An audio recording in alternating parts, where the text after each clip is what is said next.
جناب، بنگلہ دیش میں آج عام انتخابات ہو رہے ہیں اور سیاسی تناظر میں یہ جو الیکشن ہے صرف حکومت کے انتخاب تک محدود نہیں رہیں گے، بلکہ یہ اس بات کا امتحان بھی ہوں گے کہ ملک ایک نئے سیاسی دور میں کیسے داخل ہو رہا ہے۔ ایبسلیوٹلی، اور دوسری چیز یہ ہے کہ 18 ماہ کے عبوری دور کے بعد ہم دیکھ رہے ہیں کہ میدان میں نئی جماعتیں، نئے اتحاد اور پرانے بڑے نام ایک بالکل مختلف ماحول میں آمنے سامنے آنے جا رہے ہیں، اور ایسے میں جو نوجوان ووٹرز ہیں ان کے کندھوں پر ایک بھاری ذمہ داری ہے، کیونکہ سمجھا یہ جا رہا ہے کہ ان کی سوچ یہ تعین کرے گی کہ نیا لیڈر بنگلہ دیش کا کون ہونے جا رہا ہے۔ اس کے پیچھے بہت سارے عناصر ہیں جو میرے خیال میں اپنا رول پلے کرنے جا رہے ہیں۔ جس طرح سے ہم نے دیکھا کہ حسینہ واجد کا جو ہے دور اقتدار ختم ہوا، اس کے بعد یہ کہ وہاں پر اس وقت انفلوئنس انڈیا کا چاہا جا رہا ہے کہ نہ ہو، اور پھر یہ کہ وہ چاہتے ہیں کہ بنگلہ دیش انڈیپینڈنٹ اپنی پالیسی میکنگ کرے اور اس میں کسی دوسرے ملک کا انفلوئنس نہ ہو، تاکہ وہ ایک انڈیپینڈنٹ اسٹیٹ کے طور پر اپنے تمام تر معاملات کو آگے چلا کر لے کر جا سکیں۔ all of this is going to set a new benchmark بنگلہ دیش کی سیاست میں۔ ایبسلیوٹلی، اور علاقائی سیاست جو ہے اس پہ یہ الیکشن بہت گہرا اثر جو ہے وہ ڈال رہی ہے۔ obviously بھارت سے کشیدہ تعلقات تو ہیں، لیکن پاکستان کی بات کر لیجئے تو نئی سفارتی سمت ہیں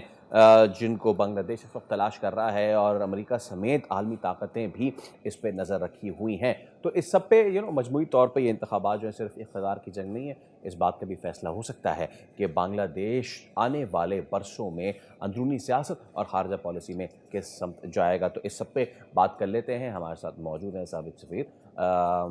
ڈاکٹر جمیل احمد خان صاحب۔ ڈاکٹر صاحب السلام علیکم، بہت شکریہ آپ کے وقت کے لیے۔ وعلیکم السلام، تو جمیل صاحب ناؤ بنگلہ دیش میں ہم نے دیکھا پچھلے 1 سے 1.5 سال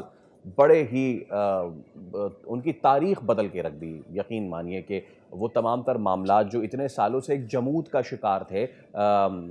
جمود ان دا سینس کہ بھارت کے ساتھ ان کے ایک طرح کے ریلیشن تھے، پاکستان کے ساتھ ایک نیگیٹو کونوٹیشن پہ ریلیشن تھے، وہ ایسی کایا پلٹی ہے اس کی کہ اس کی نظیر نہیں ملتی پچھلے 70 سالوں میں۔ اچھا، اب معاملات یہ ہیں کہ جن زی کا ریولیوشن اور اس کے بعد ڈاکٹر یونس کا آنا، ٹیک اوور کرنا، اس سب کے بعد یہ انتخابات ہونے جا رہے ہیں۔ سب سے پہلے تو کیسے اس کو دیکھ رہے ہیں، کتنا اہم ہے یہ نہ صرف بنگلہ دیش کے تناظر میں بلکہ علاقائی سیاست کے بھی تناظر میں؟ جی، پہلی بات تو یہ ہے کہ یہ ایک لاوا پک رہا تھا بنگلہ دیش میں۔ وہ لاوا جب پھٹا تو ایک انقلاب آ گیا، اور اسٹوڈنٹس کے ذریعے، جین زی کے ذریعے ایک انقلاب آیا۔ یہ کوئی سوچ نہیں سکتا تھا کہ جو 17 سال سے قابض حکومت پر جو حکومت اس وقت تھی عوامی لیگ کی، حسینہ واجد کی، کوئی سوچ نہیں سکتا تھا کہ جتنے پنجے گاڑے ہوئے تھے، انڈین انٹیلیجنس کی مدد بھی شامل تھی، جہاں کے ہر ڈسٹرکٹ میں انڈین انٹیلیجنس کا عمل دخل تھا، تقریباً 64 ڈسٹرکٹ ہے وہاں، اور اس کے ساتھ ساتھ اس میں جو جتنے بھی کلیدی عہدوں پر تعیناتیاں ہوتی تھیں بشمول فیڈرل سیکرٹریز کے تو یہ اس حد تک، اور پھر اسی کی وجہ سے ایک ظلم، ستم، تعدی، یہ سب اس کا بازار گرم تھا بنگلہ دیش میں، جو وہ ایک لاوے کی شکل میں 17 سال بنتا رہا اندر، اور جب پھٹا تو یہ اسٹوڈنٹس نے اپنی 1000 اسٹوڈنٹس کی، نوجوانوں نے بنگلہ دیش نے قربانی دے کے آج یہاں پہنچے ہیں کہ وہاں الیکشن کا آغاز ہوا ہے۔ یہ الیکشن دنیا کا ایک انمول الیکشن ہے، اور وہ اس لیے ہے کہ یہ جین زی ڈریون الیکشن، جین زی کی وجہ سے الیکشن، دنیا کا پہلا ملک ہے اب جو کہ جس نے کہ یہ سارے کا سارا کایا پلٹنے میں اور الیکشن تک پہنچانے میں جین زی کا تعلق ہے۔ اور یہی وجہ ہے کہ آج جو الیکشن ہو رہے ہیں اس میں 44% جین زی کی پارٹی وہاں ووٹرز ہیں، سپورٹرز ہیں، اور اس میں کیئرٹیکر گورنمنٹ نے ایک اچھا قدم بھی اٹھایا کہ نوجوانوں نے بنگلہ دیش کو ایک موقع دینے کے لیے ایج لمٹ 18 کر دی، تو اس لحاظ سے بھی ووٹر سپورٹر بڑھے ہیں جین زی کے، اور جس کی وجہ سے اس پورے معاملات میں ایک جو فیصلہ کن مرحلہ آئے گا وہ یہی جو جین زی یعنی نوجوانان بنگلہ دیش ہیں ان کی وجہ سے فیصلہ کن جمیل صاحب، آپ مرحلہ نے آئے گا۔ ایک بہت اچھی بات یہ ہوئی کہ نوجوانوں نے ذمہ داری اٹھائی اور انہوں نے سمجھا کہ ان کے ملک کے لیے کیا بہتر ہے۔ لیکن اسی بیچ ہم نے دیکھا کہ وہاں پر کچھ ایسے انسیڈنٹس بھی ہوئے جو بہت ریڈیکل تھے،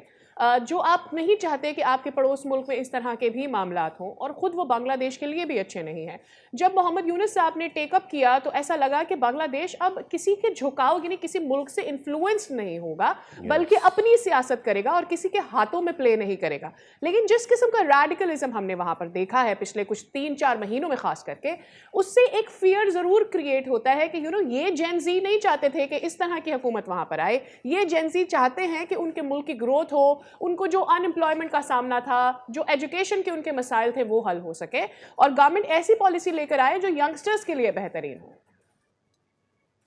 جی ہاں درست، اس کی دو وجوہات ہیں کہ کیوں ایسا ریڈیکل جس سائڈ پر آپ کا اشارہ ہے جماعت اسلامی کی طرف غالباً، تو وہ اشارہ یس اس کی کوئی ایک عنصر کہا جا سکتا ہے، لیکن وہ مکمل طور پر ایک آرگومنٹ نہیں بنتا ہے۔ وجہ بتا دیا جاتا ہے۔ وجہ یہ ہے کہ جس طریقے سے بی این پی نے جب حکومت اپنی 2-3 مرتبہ سنبھالی، اس وقت جو ان پر نہ صرف الزامات بلکہ کچھ چیزیں پروو ہوئیں، اور آج جو طارق رحمان جو بہت بھاری بھرکم کینڈیڈیٹ ہیں اور کافی کانٹے کا مقابلہ جو جماعت اسلامی اور ان کے الائز سے ان کا ہو رہا ہے اپنے پارٹی اور ان کے الائز کے مقابلے میں، تو وہ ان پر کافی داغ بھی ہے ان حکومتوں کے، اور اس داغ کی وجہ سے جین زی کو پتا ہے کہ اس وقت بھی اقربا پروری ہوئی، اور اس وقت بھی گو کہ اس حسینہ واجد جتنی نہیں ہوئی، بہت کم، لیکن کرپشن کے بہت سارے داغ ان پر موجود ہیں۔ اور جین زی کا پہلا نعرہ اس پورے کیمپین میں حکومت میں ہے کہ کرپشن اور ایک فیئرنیس معاشرے میں آئے، کیونکہ وہ ترس گئے تھے، وہاں کی عوام اور وہاں کے جو نوجوانان بنگلہ دیش ہیں وہ ترس گئے تھے کہ کوئی فیئر اور فری طور پر ان کو جاب مل جائے، فیئر اور فری طور پر ان کو اپنی حکومت اور اپنے معاشرے میں جینے کا حق مل جائے، فیئر اور فری طریقے سے ان کی کوئی ڈیولپمنٹ ہو، فیئر اور فری طریقے سے ان کو بولنے کا حق ملے، کچھ بھی نہیں تھا ان کے پاس۔ تو جب انہوں نے دیکھا کہ اب یہ ریڈیکل ہی صحیح، لیکن ان پر ایک دبا آج تک نہیں لگا جو جماعت اسلامی اور ان کے ساتھ گروپ شامل ہوا ہے، ان پہ کرپشن کا الزام نہیں لگا۔ اور جین زی کی سب سے بڑا درد دل میں یہی ہے کہ ملک کھوکھلا ہوتا ہے کرپشن کی وجہ سے۔ اپنے ملک کی مثال لے لیں آپ، تو وہ ہمارے بھی اس میں اہل وطن جہاں جہاں میں جس سروے میں گیا ہوں، جہاں جہاں بات ہوئی ہے، اہل وطن کو بھی ہمیشہ یہی فکر ہے کہ کسی طرح کرپشن کا خاتمہ ہو اس ملک سے بھی۔ ہر ملک میں ایسا ہی ہے۔ اس میں ایک چیز یہ ہے کہ نا تھوڑا سا پاکستانی پرسپیکٹو سے اس الیکشن کو ہم دیکھ لیتے ہیں، رائٹ فرام وہ معاملات کے جہاں پہ حسینہ واجد کی ایک اینٹائی پاکستان پالیسی تھی، وہاں سے معاملہ چلا، اور اب یہ معاملہ کہ بیمان ایئر کا دفتر یہاں کھل گیا ہے کراچی میں، اور ڈائریکٹ فلائٹ شروع ہو گئی ہیں۔ وہ تمام تر لوگ جو آئے ڈائریکٹ کراچی ایئرپورٹ پہ اترے ہیں، دے ور سو ہیپی، جتنے بھی ہمارے بنگلہ دیشی بھائی بہن تھے جو یہاں پہ آئے۔ ہم دیکھ رہے ہیں کہ ٹریڈ ٹائز بہتر ہو رہی ہیں، کرکٹنگ ٹائز بہتر ہو رہی ہیں، اس پہ تو مطلب کہ جتنی بھی بات کی جائے اتنا کم ہے، جو ہم نے 2.5 چال چلی ہے شطرنج کی بساط پہ۔ تو ڈاکٹر صاحب اب سچویشن یہ ہے کہ اس سارے معاملے کو تسلسل کے ساتھ آپ چلتا ہوا دیکھتے ہیں، بھلے سے جماعت ہو یا پھر دوسری جماعت اسلامی ہو یا پھر کوئی بھی جماعت ہو، اس کو دیکھتے ہیں آپ آگے چلتے ہوئے اسی طریقے سے؟ دیکھیے 18-20 کے فرق سے اس کو اس طرح تسلسل کو چلتے ہوئے دیکھتے ہیں۔ وجہ کیا ہے اس کی؟ وجہ یہ ہے کہ ایک مومنٹم ہے، ایک لہر ہے، اور اگر مقابلہ کیا جائے عوامی لیگ پارٹی کا اور نیشنلسٹ پارٹی کا، بنگلہ دیش نیشنلسٹ پارٹی کا، تو اس کے مقابلے میں بنگلہ دیش نیشنلسٹ پارٹی ہمیشہ پاکستان کے حامیوں میں سے رہی ہے، اور اس لحاظ سے دیکھا جائے گو کہ اگر اس کو جے آئی جماعت اسلامی اور اس کے 11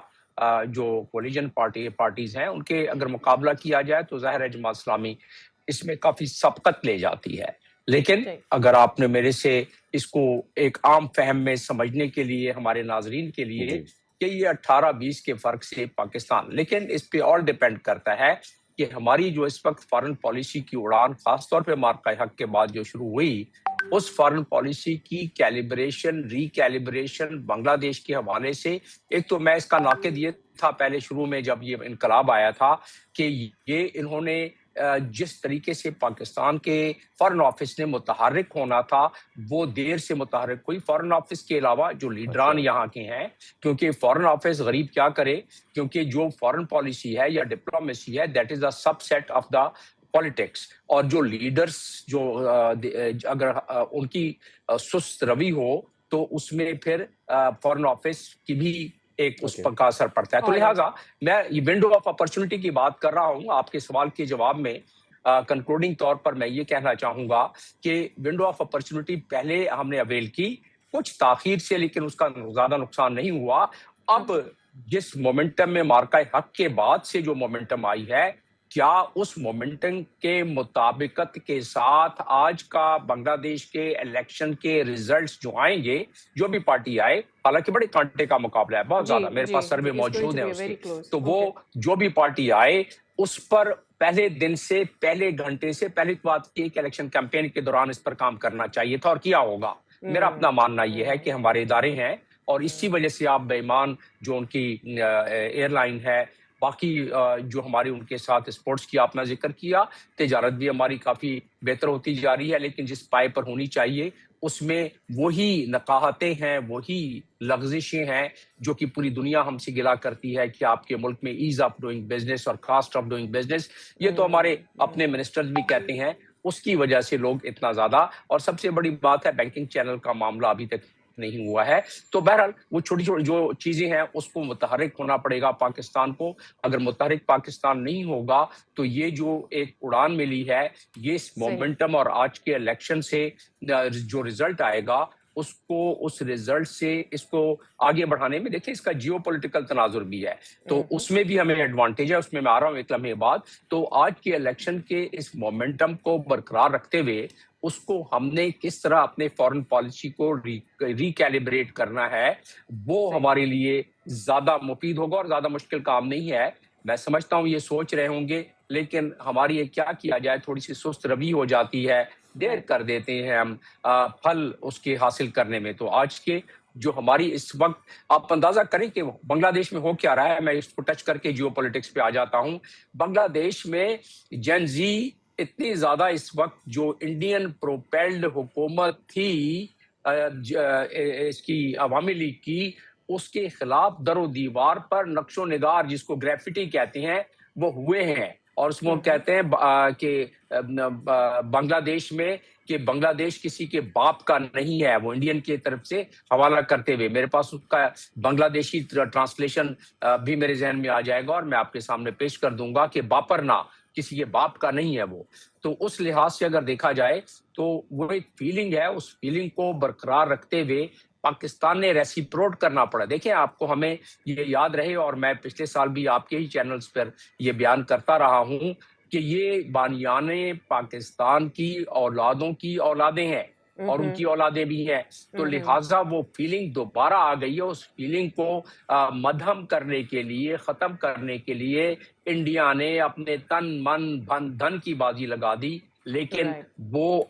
وقت نے ثابت کیا کہ وہ کامیاب نہیں ہو سکی. تو اب کرنا کیا ہے یہاں سے کہ جیو پولیٹیکل تناظر میں بھی ہم نے اس کو ساتھ ان ٹینڈم یعنی پیرلل لے کے چلنا ہے. جیو پولیٹیکل تناظر کیا ہے کہ بنگلہ دیش کو آپ دیکھیں تو میانمار سے اس کی بارڈر ملتی ہے، انڈیا سے بارڈر اس کا ملتا ہے، چائنا تھوڑی دور پر ہے، نیپال ہے، بھوٹان ہے. تو یہ پہلے ہی خفا ہے انڈیا سے. آپ نے دیکھا ہوگا کہ جی ہاں بالکل، اور اس کا ہم نے دیکھ لیا. ڈاکٹر صاحب آپ کی بات آ گئی، وقت کی کمی ہے، آپ کو دوبارہ بھی اس میں زحمت دیں گے، but thank you so much for your time. جس طریقے سے آپ نے یہ تمام چیز کا احاطہ کیا. سبسکرائب کریں اور بیل دبائیں تاکہ کوئی خبر رہ نہ جائے.